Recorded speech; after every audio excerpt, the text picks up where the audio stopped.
కోలీవుడ్ తో పాటు టాలీవుడ్ లో కూడా మంచి క్రేజ్ ను సొంతం చేసుకున్న హీరోలలో కార్తిక్ కూడా ఒకరు. కెరీర్ లో కొన్ని మంచి విజయాలను సొంతం చేసుకున్న కార్తిక్ ఇప్పుడు అరవింద్ స్వామితో కలిసి లేటెస్ట్ గా సత్యం సుందరం సినిమాతో ఆడియన్స్ ముందుకు రీసెంట్ గా వచ్చారు. తెలుగులో దేవర జోరులో ఈ సినిమాకు అనుకున్న రేంజ్ లో బస్ క్రియేట్ అవ్వలేదు. అయినా కూడా తమిళ్లో మంచి రెస్పాన్స్ ను సొంతం చేసుకున్న ఈ సినిమా తెలుగు ఆడియన్స్ లో క్లాస్ మూవీస్ ఇష్టపడే వాళ్ళను బాగానే మెప్పించింది అని చెప్పవచ్చు. కథ పాయింట్ విషయానికి వస్తే చాలా ఏళ్లుగా ఊరికి కొన్ని కారణాల వలన దూరంగా ఉంటూ వచ్చిన అరవింద స్వామి బాబాయ్ కూతురి పెళ్లి కోసం ఊరికి వస్తాడు. ఈ క్రమంలో దూరపు బంధువైన కార్తీతో పరిచయం అవుతుంది. ముందు తన ప్రవర్తనతో చిరాకు పడినా కూడా తర్వాత తన మనస్తత్వం తెలుసుకున్న తర్వాత వీళ్లకు మంచి స్నేహం ఏర్పడుతుంది. ఆ తర్వాత కథ ఏంటి అనేది సినిమా చూసి తెలుసుకోవాల్సిందే. చాలా నార్మల్ స్టోరీ పాయింట్ తోనే వచ్చినా కూడా హృదయానికి అత్తుకునే సన్నివేశాలతో నిండిపోయింది సినిమా.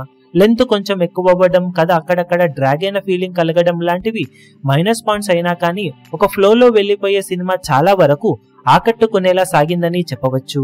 పెద్దగా ఎక్స్పెక్టేషన్స్ ఏమీ పెట్టుకోకుండా చూస్తే మట్టుకు సినిమా మంచి ఫీల్ గుడ్ మూవీగా మెప్పించింది.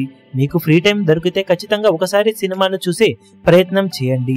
ఇక బాక్సాఫీస్ దగ్గర సినిమా మొదటి రోజు మొత్తం మీద ఆల్మోస్ట్ 24,000 లోపు టికెట్ సేల్స్ ను సొంతం చేసుకోగా ఆఫ్లైన్ లో కూడా పర్వాలేదనిపించిన సినిమా తొలి రోజు మొత్తం మీద 80-85 లక్షల రేంజ్ దాకా షేర్ ను సొంతం చేసుకోగా రెండవ రోజు కూడా అదే రేంజ్ లో పర్ఫార్మెన్స్ ను బాక్సాఫీస్ దగ్గర రాబట్టింది.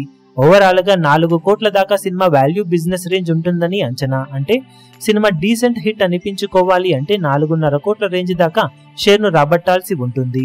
తొలి 2 రోజుల్లో ఆల్మోస్ట్ 1.5 పైగానే షేర్ ను రాబట్టిన ఈ సినిమా ఇదే విధంగా రన్ ను కొనసాగిస్తే లాంగ్ రన్ లో బ్రేక్ ఈవెన్ ను అందుకునే అవకాశం ఉంది. మరి బాక్సాఫీస్ దగ్గర మిగిలిన రన్ లో ఈ సినిమా ఎలాంటి కలెక్షన్లతో జోరును కొనసాగిస్తుందో చూడాలి. ఇప్పుడు ఈ వీడియో మీకు నచ్చినట్లయితే లైక్ చేయండి, షేర్ చేయండి, ఛానల్ ను సబ్స్క్రైబ్ చేయడం మాత్రం మరవకండి. ఏ చిన్న అప్డేట్ ను మిస్ అవ్వకూడదు అనుకుంటే బెల్ ఐకాన్ ను ప్రెస్ చేయండి.